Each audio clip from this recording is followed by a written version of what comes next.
Halo, apa kabar? Saatnya Anda menyimak berita Jawa Barat bersama saya, Frin Meriana. Sejumlah berita menarik akan kami sajikan untuk Anda dan berikut 3 berita utama hari ini.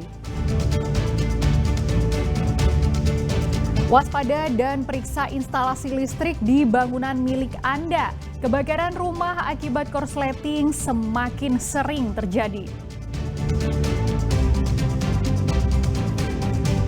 Menteri Kelautan dan Perikanan Susi Pujiastuti murka karena pemerintah mengeluarkan izin pembangunan keramba jaring apung di perairan pantai timur Pangandaran.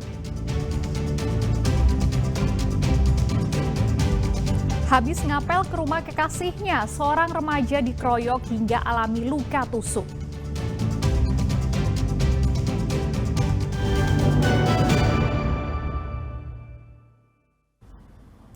Kebakaran yang diduga kuat akibat korsleting menghanguskan rumah warga di Padalarang, Bandung Barat dan Kota Cirebon Jumat pekan lalu. Kebakaran terjadi saat bangunan sedang ditinggalkan oleh pemiliknya.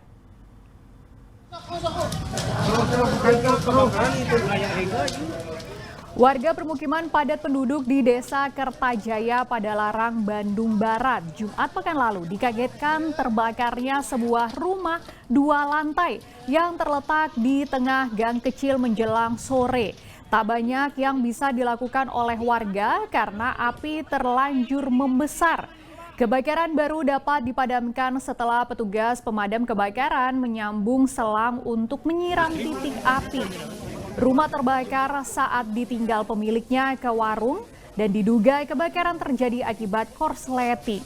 Kerugian material akibat kebakaran ditaksir mencapai 250 juta rupiah.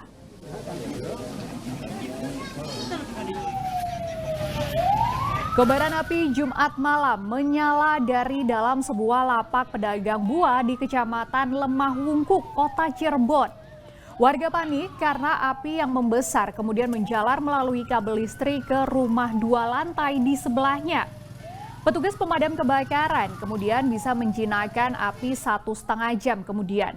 Menurut warga, api muncul dari meteran listrik di lapak pedagang buah yang kemudian menjalar dengan cepat. Kerugian material ditaksir mencapai ratusan juta rupiah. Berasal dari tempat sampah yang terbakar, api membesar dan merembet ke kamar penginapan petugas kebersihan Pasar Cikurubu, Kota Tasikmalaya. Petugas damkar yang segera datang membuat api tidak merembet ke kios dalam pasar.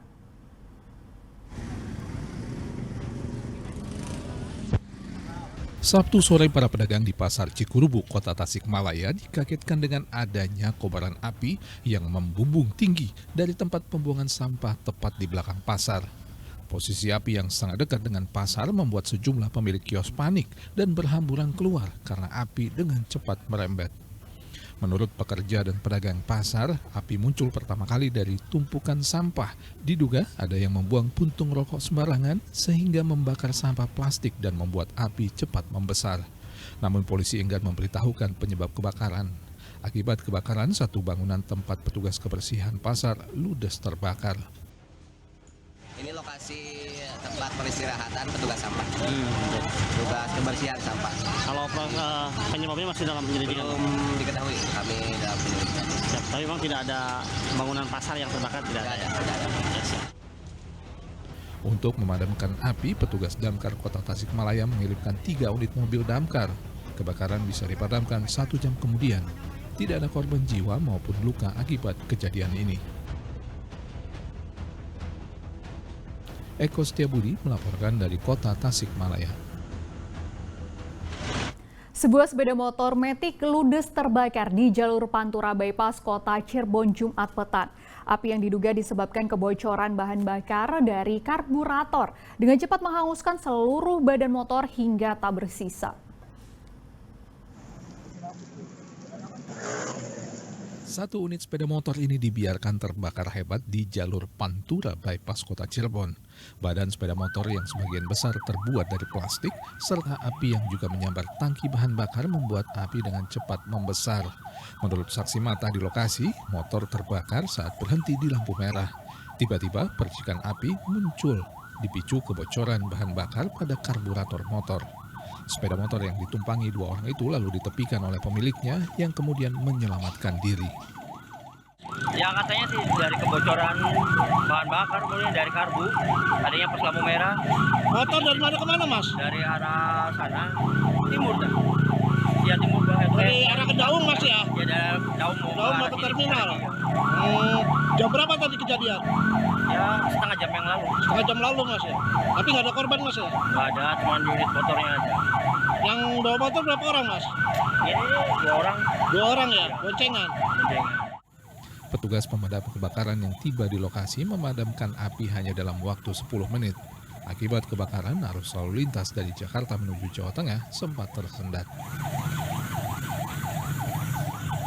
Maruli Habibi melaporkan dari kota Cirebon.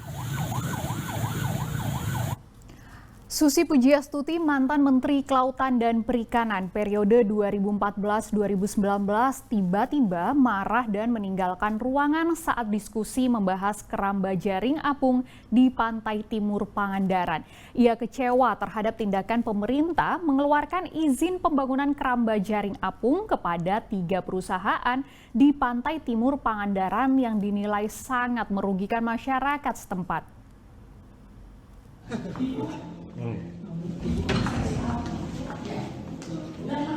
Mantan Menteri Kelautan dan Perikanan Susi Pujiastuti murka saat mengikuti diskusi yang diadakan Dinas Kelautan Provinsi Jawa Barat, perusahaan pemilik keramba jaring apung di Pantai Timur Pangandaran, serta sejumlah pemangku kepentingan lainnya. Ia menilai 3 perusahaan tersebut tidak layak mendapatkan izin. Apalagi pembangunan keramba jaring apung hanya berjarak 200 meter dari Pantai Timur Pangandaran. Susi memilih keluar dari pertemuan dan meminta izin pendirian keramba jaring apung di perairan Pantai Timur Pangandaran dibatalkan karena akan mengganggu wisata Pantai Pangandaran, merusak ekosistem pesisir dan menghalangi para nelayan melaut. Secara peraturan sudah tidak benar. Ya. Bahwa izin itu keluar, itu gila. Ya harusnya sudah tidak ada KJA di Pangandaran 200 meter dari pinggir pantai, itu gila. Ini kan udah ada 3 izin Bu yang Ya harus dikeluarkan. dicabut. Yang cabut Pak. Keinginan Susi Pujiastuti soal pentingnya menjaga kelestarian lingkungan untuk pariwisata dan keberlanjutan mata pencaharian nelayan lokal yang selama ini mengandalkan sumber daya laut Pangandaran diamini oleh masyarakat dan nelayan Pangandaran. Jika ketiga perusahaan pemegang izin keramba jaring apung tersebut beroperasi, dipastikan akan mengganggu sektor pariwisata dan mempersempit ruang gerak nelayan lokal yang selama ini bergantung pada wilayah perairan Pantai Timur Pangandaran.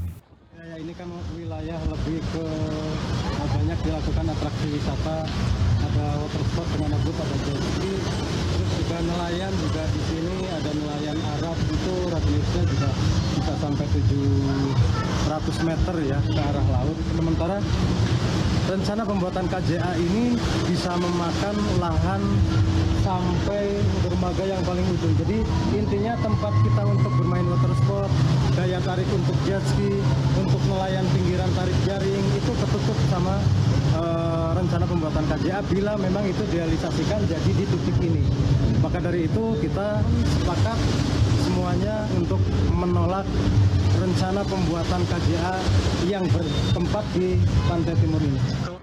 Di sisi lain, PT Pasifik Bumi Samudra, salah satu pemegang izin keramba jaring apung yang telah beroperasi di Pantai Timur Pangandaran, menyatakan tidak akan menghentikan operasi mereka selama pemerintah tidak memerintahkan penghentian operasi atau membatalkan izin yang telah diberikan.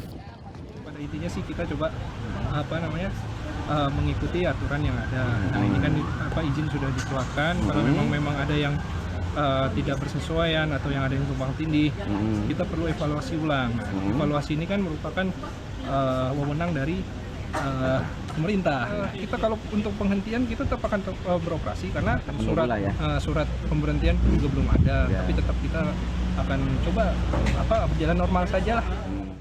Mantan Menteri Kelautan dan Perikanan Susi Pujastuti berang karena Presiden Prabowo Subianto saat masih menjabat Menteri Pertahanan ketika berkunjung ke Pantai Pangandaran pernah berkomitmen akan mengganti bagan-bagan bambu keramba jaring apung demi memperindah kawasan serta meningkatkan produktivitas perikanan tangkap. Namun yang terjadi saat ini, pemerintah justru memberikan izin kepada 3 perusahaan untuk mendirikan keramba jaring apung yang akan menutup perairan lepas pantai timur Pangandaran. Eko Setiabudi melaporkan dari Pangandaran. Warga yang permukimannya berjarak hanya 1 km dari tempat pembuangan akhir sampah Kopi Luhur Kota Cirebon mengeluhkan air sumur mereka keruh dan berbau, serta menyebabkan gatal-gatal bila terkena kulit. Pengelola TPA Kopi Luhur mengakui kejadian tersebut akibat air dari sampah atau licit yang meluber tak tertampung saat musim hujan. Warga RT 1 Blok Kalilunyu, Kelurahan Argasunya, Kecamatan Harjamukti, Kota Cirebon ini sudah 2 tahun terakhir resah karena sumur dan air resapan di rumah mereka tercemar lisit atau air sampah yang berasal dari tempat pembuangan akhir sampah Kopi Luhur. Lokasi permukiman warga memang berada di bawah tempat pembuangan akhir Kopi Luhur.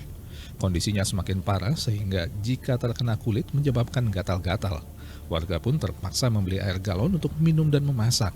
Saat hujan turun, air sumur mereka bahkan menghitam dengan bau sangat menyengat. Carinya pakai apa? Pakai air apa? Pakai sumur bor. Kalau buat minum mah enggak ya, buat masak sama minum mah beli. Galon beli. Iya. Ada dampak ke kulit nggak, Bu? Gatal atau apa gimana? Nih pernah gatal-gatal tuh. Oh. Kayak gini.